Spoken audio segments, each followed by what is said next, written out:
నమస్తే. శ్రీ మాత్రే నమః. శ్రీ గురుభ్యో నమః. మనకి ఖగోళంలో ఎప్పుడూ చెప్పుకుంటున్నట్టే గ్రహాలు తమ తమ పరిధిలో ముందుకు వెళ్ళడము అంటే సంచారం చేస్తూ, మళ్ళా ఒక్కొక్కసారి వెనక్కి వస్తూ, మళ్ళా ముందుకు వెళ్తూ ఉంటారు. అంటే ఈ గ్రహ సంచారాలు ఎందుకు అలా చేస్తుంటాయి అంటే గనక, ఇది ప్యూర్‌లీ మనకి మానవుల యొక్క పూర్వజన్మ కర్మను అనుసరించి ఆయా ఫలితాలను ఇవ్వడానికే ఇటువంటి గ్రహ సంచారాలు జరుగుతాయి అనేది మన జ్యోతిష శాస్త్ర ప్రకారం చెప్పబడింది. అయితే ఈ ఒక్కొక్క గ్రహము ప్రతి మనిషి మీద తనదైన కర్మ ప్రభావాన్ని మనుషుల యొక్క ఆహ్, అంటే పూర్వకర్మలను అనుసరించి ఏ ఫలితాన్ని, ఏ సమయానికి, ఏ స్థానం నుంచి అంటే మనకి జ్యోతిష శాస్త్రంలో 12 స్థానాలుంటాయి. ఈ 12 స్థానాల్లో ఆ జీవి యొక్క అంటే ఆ మనిషి యొక్క పాపాలను కానీ, కర్మలను కానీ, పుణ్యాలను కానీ, వాటిని అంటే పితృదోషాలు కావచ్చు, లేదా కర్మలు కావచ్చు, మనిషి చేసిన ఆహ్, పూర్వజన్మవి, ఈ జన్మవి కలిపి వాటిని అనుభవింప చెయ్యడం కోసము ఈ గ్రహాల యొక్క సంచారం జరుగుతుంటుంది. అయితే అందులో ప్రధానంగా మనకి ఇప్పుడు జరిగేది శని గ్రహ సంచారము. మోస్ట్ పవర్‌ఫుల్ ప్లానెట్ అన్నమాట.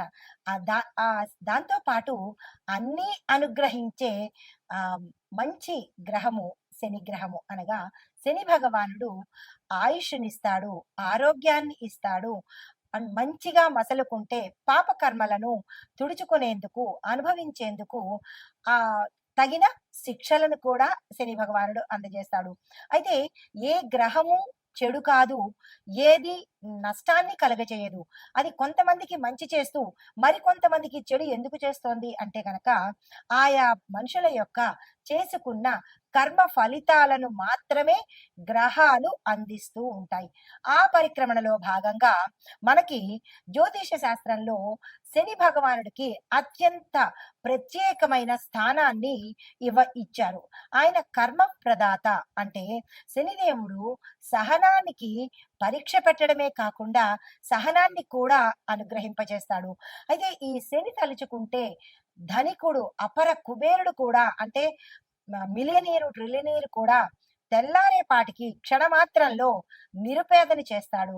అలాగే పూటకు గతిలేని నిరుపేదను కూడా తక్షణం మాత్రాన్నే ధనికుణ్ణి చేసే శక్తి శని భగవానుడికి ఉందన్నమాట. అందుకే అందరూ శని అంటే భయపడతారు. భయం కాదు, భక్తితో ఉండాలి. చాలా శక్తివంతమైన గ్రహము. అయితే ఆయన ఏమని శపథం చేస్తున్నాడు? ఈ మే నెలలో తన సంచారము అంటే మార్చి 29న శని భగవానుడి యొక్క సంచారము మనకి ఆహ్, మేషం నుంచి మొదలైంది. అయితే ఇప్పుడు మరలా వెనక్కి వెళ్ళి తిరిగి మళ్ళా తిరోగమన దశలో 138 రోజుల పాటు ఆహ్, అంటే కొంతమందికి అంటే కొన్ని రాశుల వాళ్లకు చుక్కలు చూపిస్తాను అని శపథం చేసి మరి వస్తున్నాడు. ఎందుకు అలా అంటున్నాడు? ఎందుకు చుక్కలు చూపిస్తానంటున్నాడు అంటే, ఆయా జాతకులు అంటే ఆ రాశుల వాళ్ళు, ఆ నక్షత్రం వాళ్ళు గత జన్మ పాప కర్మలను తుడిచేందుకు ఈ సమయంలో తన తిరోగమన సమయంలో చాలా ఇబ్బందులకు గురి చేయబోతున్నాడు. ఆ రాశులు ఏంటంటే కనుక మేషరాశి, మిథున రాశి, సింహరాశి. అంటే మిగతా రాశులకు కూడా ప్రభావం ఉంటుంది.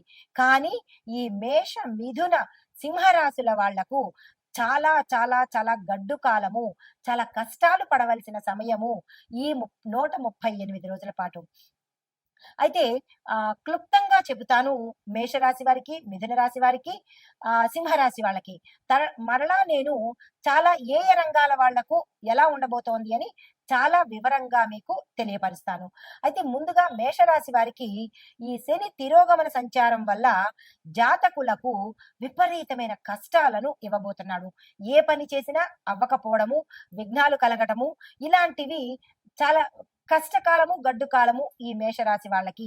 ఎటువంటి పరిష్కారాలు కూడా లేనటువంటి కష్టాలను, ఇబ్బందులను 138 రోజుల పాటు ఇవ్వబోతున్నాడు. దీంతో పాటు కష్టాలతో పాటు ఆరోగ్యము కుటుంబ సమస్యలు అంటే విపరీతమైన ఆరోగ్య క్షీణత, కుటుంబ సమస్యలు, జీవితం అంతా అంటే ఈ 138 రోజుల పాటు తమకి తాము ఈ జీవితం వృధా అనుకునేలాగా ఈ మేషరాశి వారి మీదకి తీవ్రమైన ఒత్తిడిని తీసుకురాబోతున్నాడు.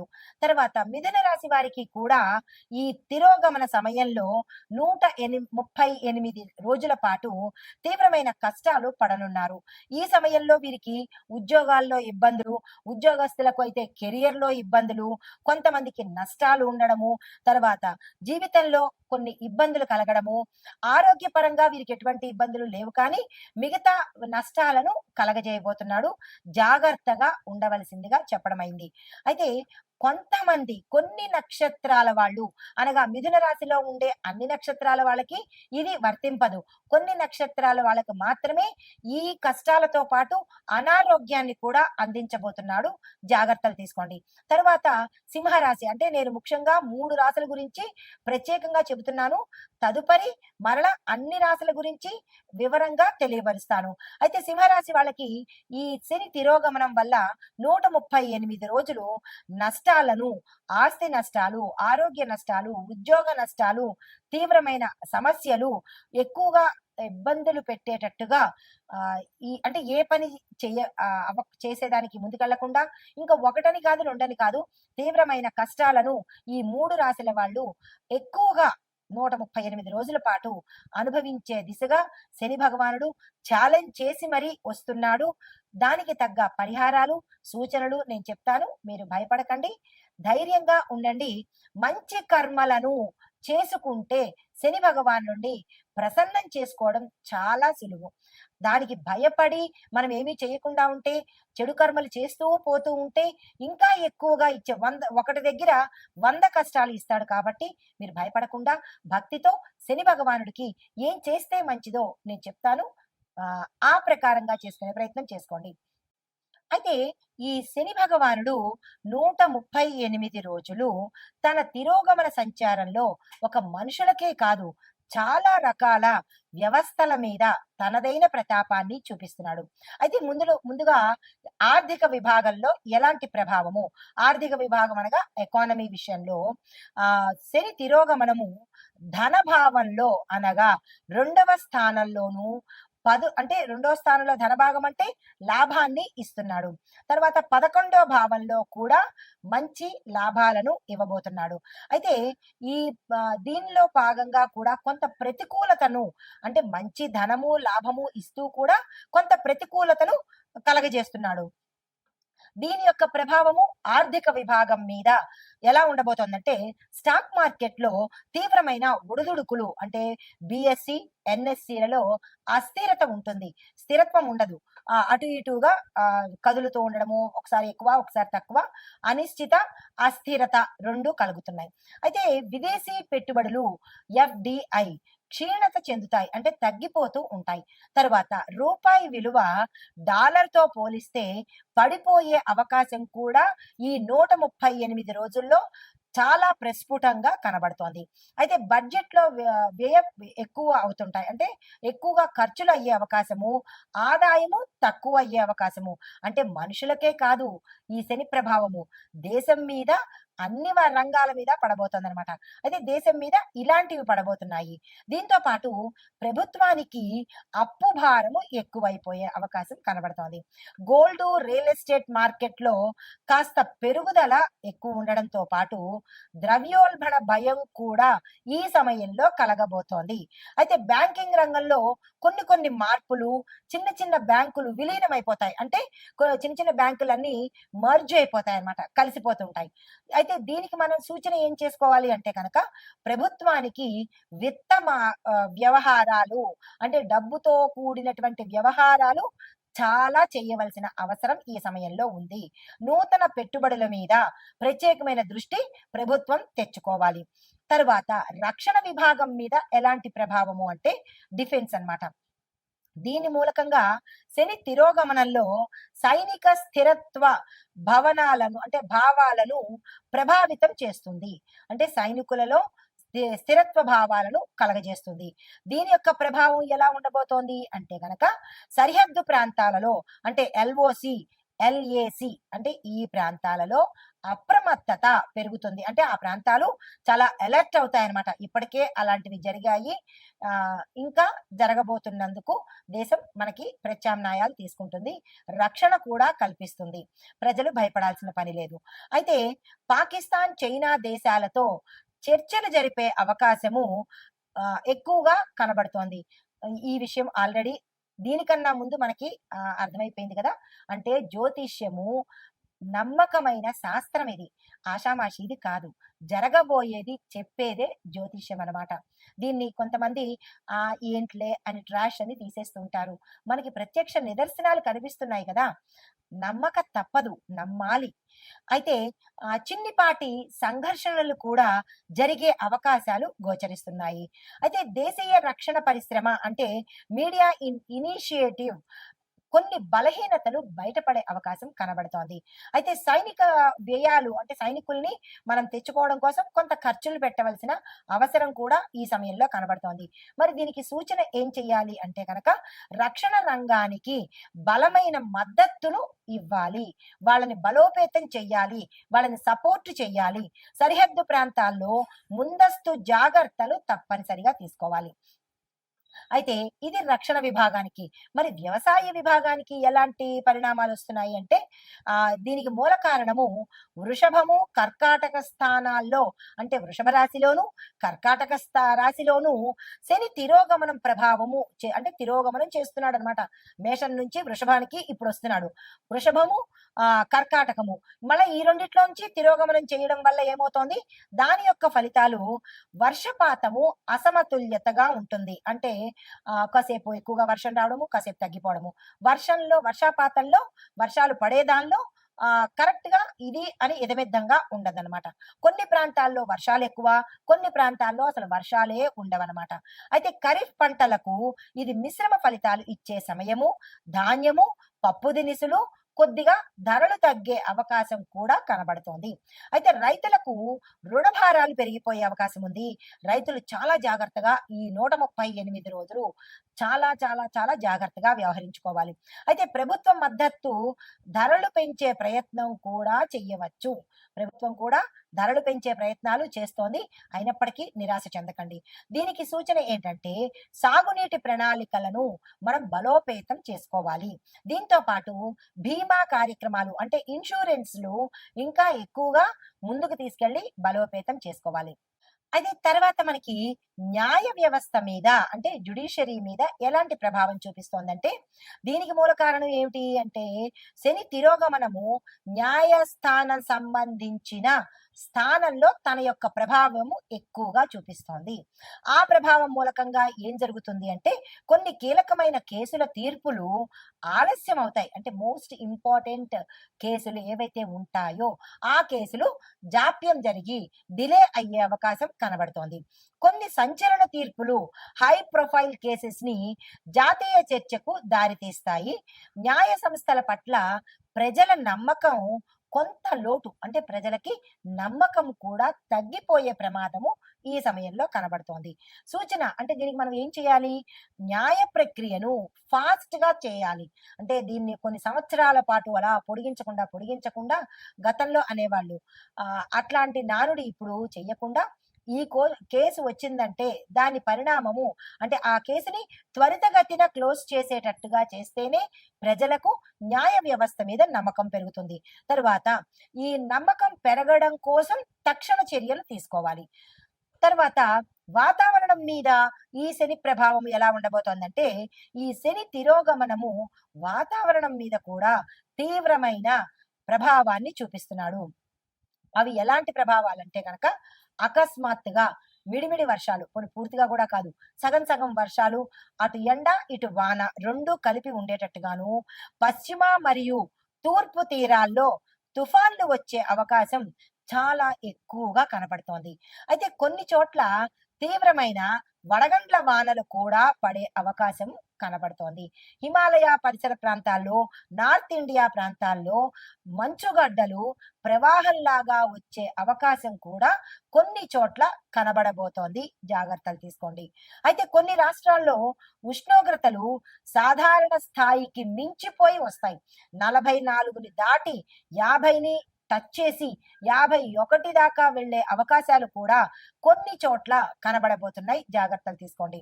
అయితే మరికొన్ని చోట్ల స్వల్ప భూకంపాలు కూడా వచ్చే స్థాయి కూడా ఇక్కడ గోచరిస్తోంది. చాలా జాగ్రత్తలు తప్పనిసరిగా ముందస్తు చర్యలు తీసుకోవాల్సిందిగా చెప్పడం జరిగింది. అయితే దీనికి సూచన ఏంటి మరి అంటే కనుక వ్యవసాయ వాతావరణ ఆధారితంగా ముందస్తు హెచ్చరికలు తప్పనిసరిగా తీసుకోండి. ఇందులో నేను చెప్పినవి ఏది అక్షరం పొల్లుపోవడం లేదు. ఎందుకు అంటే ఇది శాస్త్రపరంగా తీసుకొని చెప్పినవే తప్ప ఆషామాషిగా చెప్పిన విషయాలు ఇందులో ఒక్కటి కూడా లేదు కాబట్టి చాలా జాగ్రత్తలు తీసుకుని దానికి తగ్గ సూచనలు చేసుకోండి. అయితే ఎక్కడికక్కడ ప్రభుత్వం కానీ, ఆయా ప్రాంతాల్లో ఉండే నాయకులు గాని హెల్ప్ డెస్కులు ఏర్పాటు చెయ్యండి. తరువాత సామాజిక రాజకీయ స్థితి ఎలా ఉండబోతోందంటే సోషియో పొలిటికల్ సిచ్యుయేషన్స్ దీనికి మూల కారణం మన శని భగవానుడే. ఆయన ఏం చేస్తున్నాడు అంటే ఎక్కువగా వీటి మీద ఈ దీని మీద సామాజికంగా ఎక్కువ ప్రభావాన్ని చూపించబోతున్నాడు. అయితే దాని యొక్క స్థితి ఎలా ఉండబోతోంది అంటే కనుక కొన్ని రాష్ట్రాల్లో రాజకీయ అస్థిరత, ఫిరాయింపులు అంటే ఒకళ్ళ మీద ఒకళ్ళు నెట్టేసుకోవటము, ప్రభుత్వంలో మార్పులు చేర్పులు కూడా జరిగే అవకాశాలు చాలా ఎక్కువగా కనబడుతున్నాయి. అయితే మరొక విషయము, ప్రజల్లో ప్రభుత్వ విధానాల మీద తీవ్రమైన అసంతృప్తి, ఇష్టం లేని తనము ఇక్కడ ఎక్కువగా కనబడే అవకాశం కనబడుతోంది. అయితే నిరసనలు, ఉద్యమాలు జరిగే అవకాశము, విస్తృతంగా పెరిగే అవకాశం కూడా ఇక్కడ చాలా ఎక్కువగా కనబడుతోంది. కొన్ని చోట్ల దళితులు, గిరిజనులు తమ హక్కుల కోసము పెద్ద స్థాయిలో ఉద్యమాలు కూడా జరిగే అవకాశాలు సూచనప్రాయంగా కనబడుతున్నాయి. కొత్త రాజకీయాల కూటములు ఏర్పడతాయి, పొత్తులు కూడా ఏర్పడే అవకాశం కనబడుతోంది. అయితే మరి దీనికి సూచన ఏం చేయాలి అంటే కనుక ప్రజల సమస్యలను తక్షణమే ఆలకించాల్సిన అవసరం తప్పకుండా ఉంది. రెండవది, మద్దతుదారులను చక్కదిద్దే రాజకీయ మౌలిక మార్పులను తక్షణమే తీసుకోవాలి. ఇవి మనకి చెప్పదగిన సూచనలు. అయితే ఆ ఓవరాల్ గా చూసినట్టయితే కనుక సామర్థ్యం ఉన్న నాయకత్వము, తరువాత సూక్ష్మ ఆర్థిక విధానాలు, బలమైన రక్షణ ప్రణాళికలు తీసుకుంటేనే కొంత రెమెడీస్ కల్పించే అవకాశం కనబడుతోంది. వీటి మీద తప్పనిసరిగా ప్రభుత్వం కానీ, ప్రజలు కానీ, నాయకులు కానీ దృష్టి పెట్టాల్సిన అవసరం 100% ఉంది. తదుపరి రాశి మీనరాశి. ఈ రాశిలో 12వ స్థానం నుంచి శని తిరోగమనం చెందుతున్నాడు కాబట్టి విదేశీ ప్రయాణాలు మీకు చాలా ఆలస్యం అవ్వడం కానీ, పోస్ట్ పోన్ అవ్వడం కానీ, తీరా వెళ్ళిన వాళ్ళు ఇబ్బంది పాలు అయ్యే అవకాశం కూడా ఎక్కువగా గోచరిస్తోంది. దానికి సంబంధించిన ప్రణాళికలు కానీ, ప్లాన్స్ కానీ, జాగ్రత్తలు కానీ తీసుకోండి. అయితే అనవసరమైన ఖర్చులు ఎక్కువగా అయ్యేటట్టుగాను, తీవ్రమైన నష్టాలు అయ్యేటట్టుగాను, ప్రయాణాల్లో ఇబ్బందులు కలగడము, అనవసరమైన ప్రయాణాలు, కొంతమంది మిమ్మల్ని మీ యొక్క ధనం కానీ లేదా అంటే మీ యొక్క ఇంపార్టెంట్ డాక్యుమెంట్స్ కానీ అంటే దొంగలించబడ్డం కానీ లేదా అంటే పోవడం కానీ ఇలాంటివేవో మొత్తానికి కనిపించకుండా పోయే అవకాశాలు చాలా ఎక్కువగా కనిపిస్తున్నాయి. జాగ్రత్తలు తప్పనిసరిగా తీసుకోండి. అయితే ఉద్యోగస్తులకు, వ్యాపారస్తులకు చూసినట్టయితే కనుక ఉద్యోగస్తులకు విదేశీ ప్రాజెక్టులు చాలా ఆలస్యం అవుతాయి. మిమ్మల్ని అక్కడికి రమ్మని తర్వాత పోస్ట్ పోన్ చేశామండి, కుదరదండి, మీరు ఈ లోపల ఈ ఏర్పాట్లన్నీ చేసుకోవడము, మళ్ళా ఈ ఏర్పాట్లు క్యాన్సిల్ చేసుకోవడానికి ధనం ఖర్చు అవ్వడము, కొంతమంది క్యాన్సిల్ చేసుకోవడము, ఇట్లాగా కొంత అస్తవ్యస్తమైన సిచ్యుయేషన్ ఇక్కడ కనబడుతోంది. దానికి సంబంధించిన జాగ్రత్తలు తీసుకోండి. వ్యాపారస్తులకు చూసుకున్నట్టయితే కనుక మీతో ఇదివరకు విదేశాల వాళ్ళు అంటే ఇంటర్నేషనల్ గా బిజినెస్ ఏదైనా జరుగుతూ ఉంటే దాన్ని వాళ్ళు రద్దు చేసుకొని క్యాన్సిల్ చేసేసుకుని ఇంకా మీతో మాకు ఈ అంటే ఈ యొక్క ట్రాన్సాక్షన్స్ వద్దు, మీతో మేము కంటిన్యూ చెయ్యలేము అని చెప్పి మిమ్మల్ని వద్దు అని అనుకునే స్థాయికి, మీతో వాళ్ళు బిజినెస్ రిలేషన్స్ కట్ చేసుకునే స్థాయికి వచ్చే అవకాశం ఇక్కడ ఎక్కువగా గోచరిస్తోంది. మిమ్మల్ని మీకు రావాల్సిన డబ్బులు కూడా రాకుండా, ఇవ్వకుండా ముప్పు తిప్పలు పెట్టే అవకాశం కూడా చాలా ఎక్కువగా కనబడుతోంది. దానికి సంబంధించినటువంటి జాగ్రత్తలు కానీ, ప్రణాళికలు కానీ తీసుకోండి. అయితే ఆరోగ్యపరంగా చూసుకున్నట్టయితే కనుక నిద్రలేమి సమస్యలు, దీంతో పాటు జీర్ణ వ్యవస్థ, ఒత్తిడి, దాంతో పాటుగా బుర్రకు సంబంధించినటువంటి ఇబ్బందులు ఎక్కువగా తలెత్తే అవకాశం ఉంది. డాక్టర్ పర్యవేక్షణ తీసుకోండి మరి ఎక్కువగా అనిపిస్తే. అయితే పరిహారాలు సూచనలు ఏంటంటే శనివారం నాడు నల్ల బల్లులను అంటే మీ ఇంట్లో బ్లాక్ గా ఉన్న బల్లులు కనబడితే వాటికి పసుపు కుంకుమ వేసి దండం పెట్టుకోవడం ఒకటి. తర్వాత నల్ల చీమలకు ఆహారాన్ని పెట్టే ప్రయత్నం చేయండి. ఆ నల్ల బల్లి కనిపిస్తే కనుక వెంటనే చీచి అని కొట్టేయడమో, వీలైతే చంపేయడమో ఇలాంటి ప్రయత్నాలు అసలు చేయకండి. అదృష్టవశాత్తు నల్ల బల్లి కనబడితే దానికి పసుపు కుంకుమ వేసినట్టయితే కొంత సానుకూలమైన ఫలితాలు కనబడతాయి. ఎక్కడైనా నల్ల చీమలు కనపడితే కనుక లేదా మీరే అవి ఉన్న చోటికి వెళ్ళి కొంత గోధుమ రవ్వ కానీ లేదా పంచదారని కానీ ఇచ్చినట్టయితే అంటే వాటికి ఫీడ్ ఇచ్చినట్టయితే కొంత ఉపశమనం కలిగే అవకాశం కనబడుతోంది.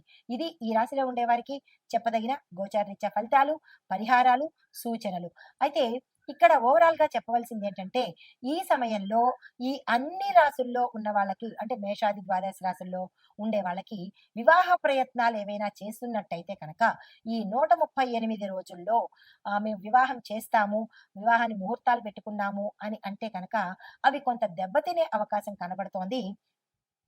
చాలా జాగ్రత్తలు తీసుకోండి. లేదా వీలైతే పోస్ట్ పోన్ చేసుకునే ప్రయత్నం చేస్తే కొంత సానుకూలంగా ఉంటుంది. వివాహ ప్రయత్నాలు చెయ్యకుండా ఉండడమే మంచిది ఈ సమయంలో. ఆల్రెడీ మేము చేసేసాము, ముహూర్తాలు పెట్టేసుకున్నాము అని అంటే దానికి ప్రత్యామ్నాయంగా ఏదైనా ఏర్పాటు చేసుకుని వారికి వివాహం జరిపించండి. లేదు ఇంకా మేము మొదలు పెడుతున్నాము అనుకునే వాళ్ళు ఆపేస్తేనే చాలా మంచిది. లేదు అంటే కనుక అంత సానుకూలంగా ఉండే అవకాశము ఈ సమయంలో ఈ 138 రోజుల సమయంలో కనిపించటం లేదు కాబట్టి మరలా మీ యొక్క వ్యక్తిగత జాతకం చూసుకుని అక్కడ సప్తమ స్థానంలో అంటే మీ యొక్క లగ్నం నుంచి సప్తమంలో కళత్ర స్థానం కాబట్టి అక్కడ ఏదైనా ఇబ్బందులు ఉన్నాయా లేదా చెక్ చేయించుకుని ఎటువంటి ఇబ్బందులు లేకపోతే అప్పుడు వివాహ ప్రయత్నానికి వెళ్ళండి. ఇవన్నీ గోచార రీత్యా చెప్పేవే కాబట్టి వ్యక్తిగతంగా ఎవరి పేరు కానీ ఎవరి ఊరు కానీ చెప్పినది కాదు కాబట్టి జాగ్రత్తలు తీసుకోండి, భయపడకండి. ఏవైనా చిన్న చిన్న అనుమానాలు కానీ సందేహాలు కానీ ఉన్నట్టయితే కనుక మీ యొక్క జ్యోతిష్కులను సంప్రదించి వారి ద్వారా ఒక పరిష్కార మార్గాన్ని ఎంచుకోండి. నమస్తే.